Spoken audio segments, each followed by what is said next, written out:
If there's one thing I teach, and I want to remind you of it, it's really simple. Getting things is not going to make you happy. That's good news in a tough economy. It's a good reminder. You know, it doesn't matter what you get. It doesn't matter whether it be money or opportunity. All those things might excite you for the moment. You know, even a relationship, as magnificent it may be, might be exciting for a while.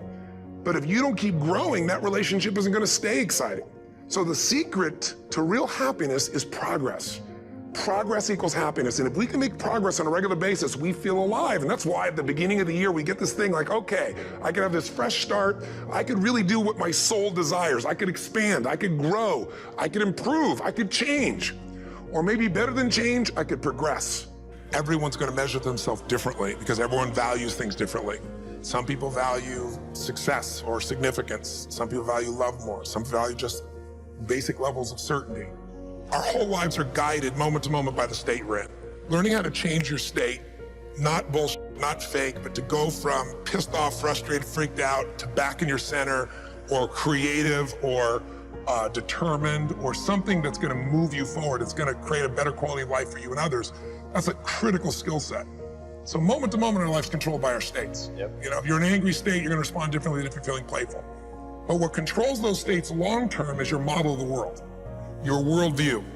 If you want a breakthrough, not just a little change, you know, you can change laterally. You know, you can go from being pissed off to frustrated. Right. Doesn't help you much, right? But if you really want to change, most people are trying to change. They want to lose weight, they want to make money. They go, how do I do it? They look for the strategy. But I'd like you to think of 3 S's. Strategy is where most people go first. Like, how do I do it? But how hard is it really truly to be fit and have energy? It's not that complex. It's not like reserved for the 1% or expensive to learn. You have to interrupt, you have to hide from answers to those things. The real problem is the second S, story. They have a story that says it's a set of beliefs they tell themselves over and again. I've tried everything. Or if they're single, all the good ones are gone. You know, whatever the story is. And if you tell yourself a story over and over again, so we convince ourselves. You always come up with a lousy story when you're in a lousy state. And so the number one thing I show people to do is how to change their emotional state. When you're feeling tired or frustrated, when you learn how to change your body so that you really feel excited and isn't fake, when you learn how to change your biochemistry, which is what I teach people to do, when you're upset with someone, do you ever notice how you can now remember everything that they've ever done that ever upset you, right? But when you're in love, what's wrong with life? What's wrong with anything? When you're in love, oh, we have no money. Who cares? We're in love, right? So your emotional state controls the story you have about your life, and then your story determines whether you find a strategy, or even if you know the strategy, whether you really do it or not. When people say I tried, what they're really telling me is I have a story that says I should try this, but it's really not going to work. So I give it a half-reared attempt and it didn't work, and now I can tell people I tried. What you really got to do is learn to change your emotion, your state, change your story, and then you can find the strategy, or you can make the strategy. Surround yourself with growth mindsets wherever you can, with growth people, with growth videos. When I say growth, it's just like the things that make you feel better about yourself, the things that make you push forward, the things that make you realize failure is a part of success, the things that make you realize, yes, you can do this. There is a next level. Screw what everybody else says. You got this in you. You are strong enough. You are good enough. And simultaneously, why don't we just think about the universe or God being these other people, and just, even if they don't support you, that's fine. Be nice. Treat everybody as a way you'd want to be treated, even if they treat you, because your focus should be on you, your next level of you, your bigger version of you, more money, time, energy, effort. All right, that's my message for today. I got pushed hard this morning, and Trent simultaneously did a video saying I pushed him. Wow. Surround yourself with people who push you, who care about you. And if you don't have a lot of that in your life, that's understandable. I get it. Then find it online. So you want to feel more confident in life? Reconnect with yourself and others. With yourself, that's your morning routine. Lock in that morning routine. The more you feel connected to self, the more confident you are. But you need the time to connect to yourself, away from the email, the social media, the obligations for the kids, the family, the husbands, the spouses, the team, everything else. You need that moment where you're like out and connecting with yourself, with your thoughts. You need time to think and to feel again. So turn off the TV, go for the walk. Put down the phone, do the meditation. Get away from the social thing 10 minutes earlier, so you can sit in the car and just think before you go home. You need more space to be thinking and connecting with self. Why is it everyone who ever had some type of, I don't know, midlife crisis had to go away. They had to go away so they could connect with themselves. Why do you go to a spa? To change up your environment and lock in and feel your mind, your thought, your body once more. So build that in your life, self-connection. Dharma is a fascinating concept. Yes. I absolutely love it. And the loose language terminology for it is purpose or calling or your mission and vision in life. Like, what are you meant to do? It's kind of like what you're meant to do. And the thing about Dharma is Dharma talks about how we think we have to learn lots of stuff, when actually Dharma is unlearning and bringing out what you already have. Whoa. So one of the things I mentioned in the book is that you can't be anything. There's two lies we've been told growing up. The first lie is you're nothing. You're stupid, you're worthless, you're not gonna make it. And I'm sure many people listening and watching have heard that from teachers, parents, aunts, uncles, whoever it is. And then the other lie that we're actually told, and I don't think it's a lie, I think it's positive, but sometimes it's misconstrued, is you can be anything. Right. And we all know that's not true too. Right. And it's unfair because sometimes people get misled. You're exactly right. And the Dharma point of view is you can't be anything you want, but you can be everything you are. And what I mean by that is you have a genius, a potential, a power inside of you that you don't know yet. Why? Because you're inexperienced. It's not that you're unqualified, it's you're inexperienced. So people are saying, I'm stuck. I don't know where my life's going. I don't know what my purpose is. So you're perceiving yourself to be unqualified or underqualified. Actually, you're just inexperienced. You just haven't done enough things to let the magnet of your life tell you what it's attracted to. So for me, that's what Dharma is encouraging people to do. And this beautiful verse from this Vedic text, a monk text called the Manusmriti. And it says that when you protect your purpose protects you. And what I love about that, and you will appreciate this because I know you're someone that I feel is living this, a purpose is like a rare gem and you have to protect it.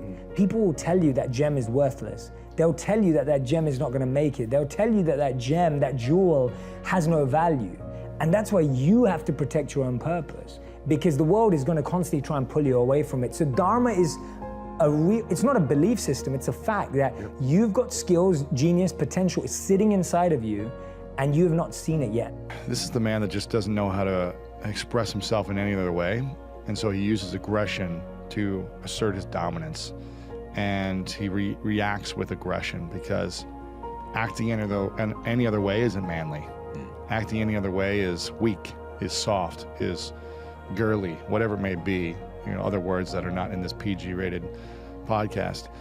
And again, I don't know many things good that come from anger. Like, even fighting anger with anger back, like, I don't know many things that are good.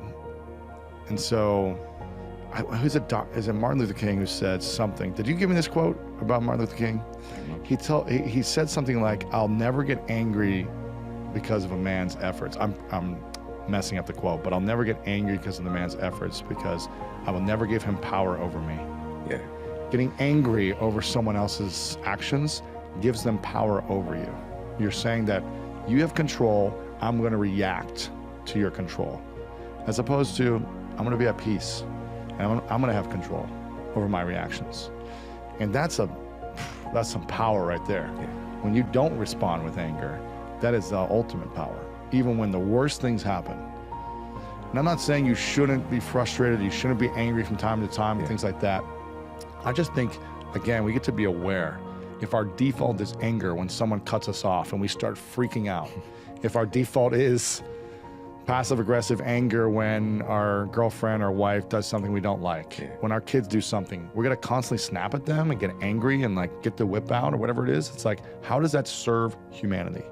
How does that teach the people around us what a man is supposed to be? Always angry? Is that what a man is? Is that healthy to teach that? So we get to look within ourselves. Again, I was telling you, I almost got so angry the other day because I missed my flight. Yeah. And the TSA people took forever to get through, and I was like, come on, guys, get me through here. I'm gonna miss the flight. The door shut, like as I'm coming around the corner of the gate, And I wanted to freak out on like the whole airport. I wanted to scream. I wanted to kick over the trash cans. I wanted to punch the walls. I wanted to like yell at the customer support person. And I was like feeling this rage boil up inside of me. I was just like, breathe. You know, I was just like, breathe, don't make a scene, because that would be my natural default. Yeah. It'd still be like, yes, this is what's okay. I'm allowed to do this. But that doesn't serve the situation. It doesn't help me. It makes me look like an idiot, and it causes chaos that then I have to deal with at a later time and apologize and all these things. So it's like in those moments of anger, breathe. Breathe, like continue to breathe until you're not angry. It may take you an hour. You know what I mean? For some of us, it took me like 10 minutes. Yeah. Standing there with this customer service person, I was like, I'm not gonna speak until I'm able to be in control of my emotions. The stuff that I'm fascinated with is behavior, right? Perception and behavior is how I see myself and how people see themselves and why, and then how they see the world and why. And then we know that the action, I mean, you know, in The Secret, you mentioned earlier, I was in The Secret, and the thing I loved about The Secret is it gave people some hope that changing my thinking really can make a difference. But there's also the other part of it. You know, in the law of attraction, there was one thing that was left out, and it was called the law of Goya. And the law of Goya is the G-O-Y-A law. It's the get off your ass law. There's nobody that I know other than trust fund friends, okay, that haven't had to do any work to achieve their success. Nobody that I know, whether it's Tony Hsieh, whether it's you, whether it's me, whether it's Mark Cuban, whether it doesn't make Richard Branson, Oprah Winfrey, doesn't make a difference. They've all had to take actions, but it's not just any action. It's taking the right actions in the right order at the right time consistently. And so I've been fascinated with how do we help people develop the mental, emotional, and behavioral habits that lead to success. Because that's the key, mindset, skill set, and action set. That's the formula.